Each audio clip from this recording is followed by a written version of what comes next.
I forgot that I had signed the paper and wasn't driving for that long. I'm really, really sorry. I have been doing so good and I want to continue to do good. Calling 2021 CR 2127, State of Texas versus Hannah Marie Smith. I have parties announced for the record for the state. Brian Brewer for the state of Texas. For the defense. Monica Guerrero for Ms. Smith. All right, defense has filed a motion asking that the defendant's bond be reinstated. State, are you ready to proceed? Yes, Judge. Just so we're clear, some things happened. I think I remember this. Ms. Smith was not supposed to be driving. Ms. Smith, I believe, was behaving inappropriately and was asked to come to court. The court had no idea that Ms. Smith had been driving for who knows how long. And Ms. Smith drove to court, but she was in a vehicle on Zoom, and then she drove to court. So that's where we are. So Ms. Herrera. And on that day that she came to court, apparently her retained attorney withdrew. And then I was appointed to represent her. Yes. So I haven't had this case very long. However, the court remanded her without bond on that day and she's been in custody since.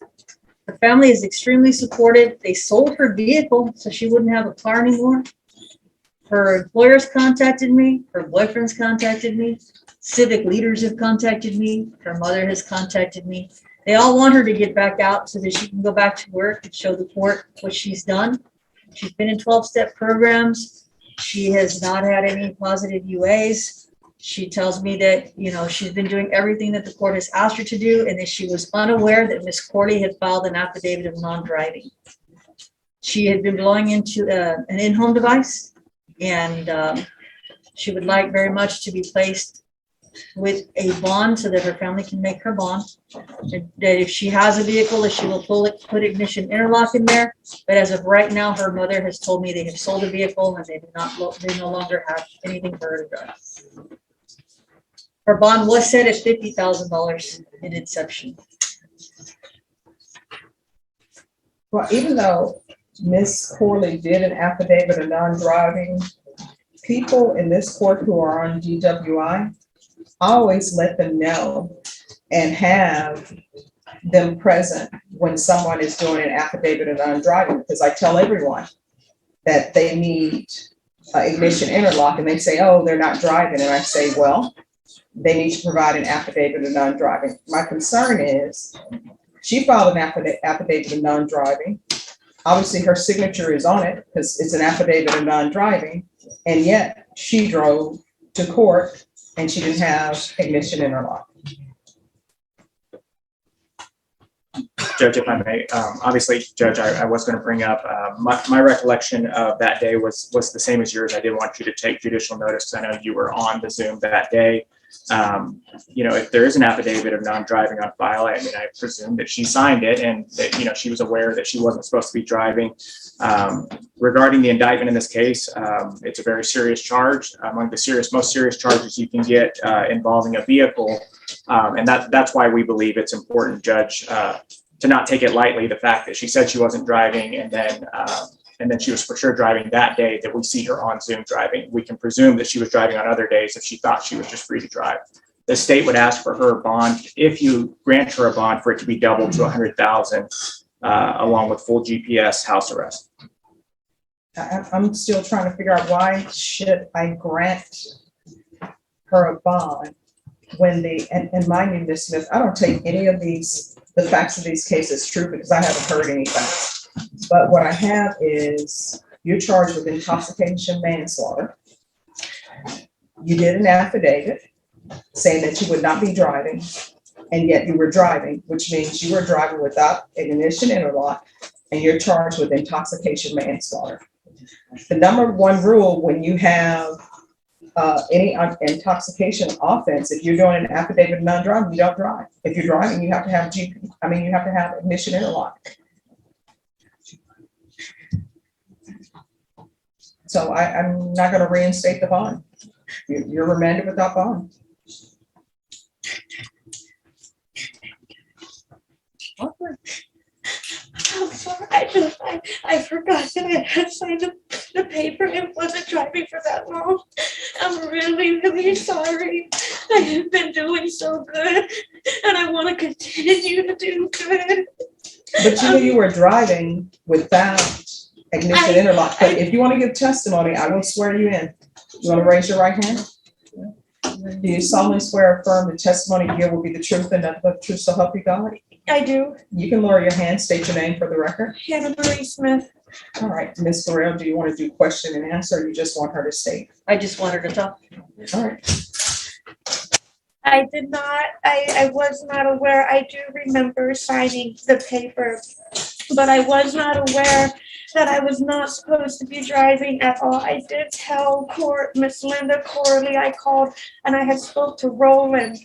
And I had told Roland, he didn't tell me anything about getting the interlock or calling pre-trial. There's something about I was supposed to have called pre-trial. I was never told any of that. I would have done it.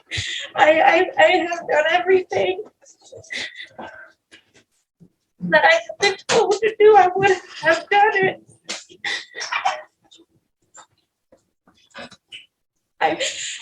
I'm in IOP, I'm in precision recovery. I went to an inpatient program. I have a sponsor. I worked a 12-step program. I go to AA meetings. I go to see Rick Green regularly Tuesday and Thursday night. I fully participate. I'm back on my mental health medication.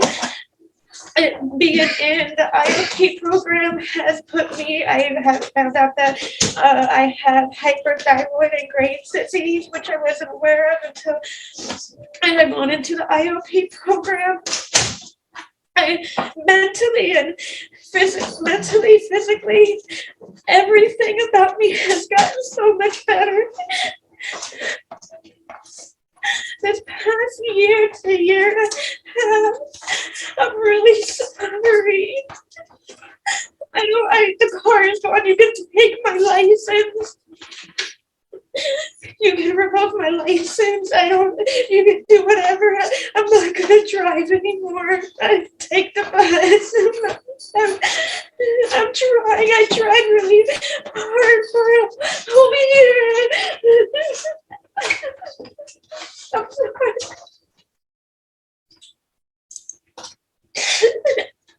State, any questions? Nothing specific, Judge. I would just like the court to be aware, or just obviously, Judge. I mean, I think it's concerning that she's signing things, and the biggest concern we have whenever someone commits a crime with their vehicle is they're going to do it again, and she's not even aware of conditions that are part of her probation, or I'm sorry, part of her pretrial. All right, and the court notes that there is a previous pretrial violation, Ms. Terrell, for hijack reading, but at that time, the court did not Hannah issue a Marie charges Smith warrant for found man who herself was in a outbound, pickle of her own making. you She knew was you were not charged with supposed to be intoxication driving, and yet you did manslaughter, it which is anyway, the legal and you way drove of saying without someone ignition died interlock. because she And again, we allegedly go back drove to the drunk. fact, I don't As a take it as condition of true, but you're release, charged she with signed an intoxication affidavit manslaughter. of non-driving, So the basically a motion to pinky reinstate promise the to bond has God been and the denied. court that she wouldn't get behind the Will the wheel. court consider So any what bond? did she do?